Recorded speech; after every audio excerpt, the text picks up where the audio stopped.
আমি আল্লাহর রহমতে আজকে সঠিক তারিখে সঠিক দিন ঈদ করতে পেরেছি, এই জন্য আল্লাহকে শুকরিয়া আদায় করছি। আলহামদুলিল্লাহ। আল্লাহ তাআলা বলেছেন যে আকাশে চাঁদ উঠলেই রমজান শুরু বা আরবির মাস শুরু।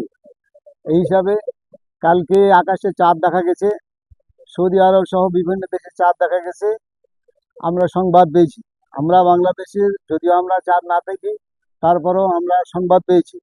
আল্লাহ রাসূল বলেছেন তোমরা চাঁদ দেখো। চাঁদ দেখার পর যারা চাঁদ দেখলো সাহাবীদেরকে বলল যে তোমরা এখন যারা দেখেনি তাদেরকে সংবাদ দিয়ে দাও, খবর দিয়ে দাও। এই জন্য ওই হাদিস অনুযায়ী আমরা খবর পেয়েছি তারা চাঁদ দেখেছে, আমরা খবর পেয়েছি। খবর পাওয়ার কারণে আমরা রমজান মাস শুরু করেছি। এবং ঈদুল ফিতরের চাঁদ কালকে দেখা গেছে সৌদি আরব সহ বিভিন্ন দেশে, আমরা সংবাদ পেয়েছি। এই জন্য আমরা সঠিক টাইমে আজকে ঈদ উদযাপন করলাম। হাদিসে আমি দেখলাম যে কয়েকটা অপশন দেওয়া আছে। একটা হলো যে চাঁদ উঠলো কিনা, চাঁদ উঠলো কিনা, এটা উঠতে হবে। তো চাঁদ আমরা বলি আসলে চাঁদ নয়, কিন্তু হেলাল উঠলো কিনা। হেলাল মানে হলো নতুন চাঁদ। এটা এর কাজ হলো মাস বছর নির্ধারণ করা। আর চাঁদের মানে হচ্ছে কমার। তো কমারের ব্যাপারে আল্লাহ রাসূল কোনোদিন বলেননি যে কমর দেখে তোমরা সিয়াম রাখো অথবা কমর দেখে তোমরা ইফতার করো, এটা বলা হয়নি, বরং হেলাল থেকে বলা হয়। তো হেলালের সময়টা হলো প্রথম যেই চাঁদটা ওঠে এটাকে হেলাল বলা হয়।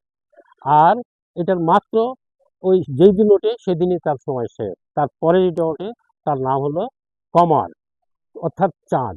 তো আমরা বাংলাদেশে বলে থাকি চাঁদ দেখে ধরো, চাঁদ দেখে ছাড়ো। কথাটা সঠিক নয়। হেলাল দেখে ধরতে হবে, হেলাল দেখে ছাড়তে হবে, হেলাল দেখে মাস নির্ধারণ করা হবে। এটাই কোরআনে এবং হাদিসেও আছে। আমাদের এই জামাত মূলত শুরু হয় পারিবারিকভাবে। আমি, আমার বাবা, আমার স্ত্রী, আমার সন্তান, মা, বোন, এভাবে পারিবারিক শুরু হয় 2000 সাল থেকে।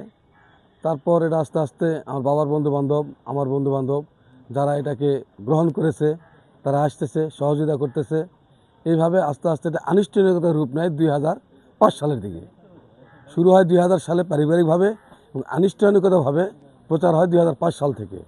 এবং এইভাবে আস্তে আস্তে আমাদের জামাত দু একজন করে বাড়তেছে, যাদের ভালো লাগতেছে আসতেছে, আর যাদের ভালো লাগতেছে না অনেকে বিরোধিতা করার চেষ্টা করতেছে, অনেকে বিরোধিতা না করলেও সমর্থন করতেছে, অনেকে সমর্থন করেও আসতেছে না। এইভাবে আল্লাহর রহমতে আমরা এই পর্যন্ত আসছি।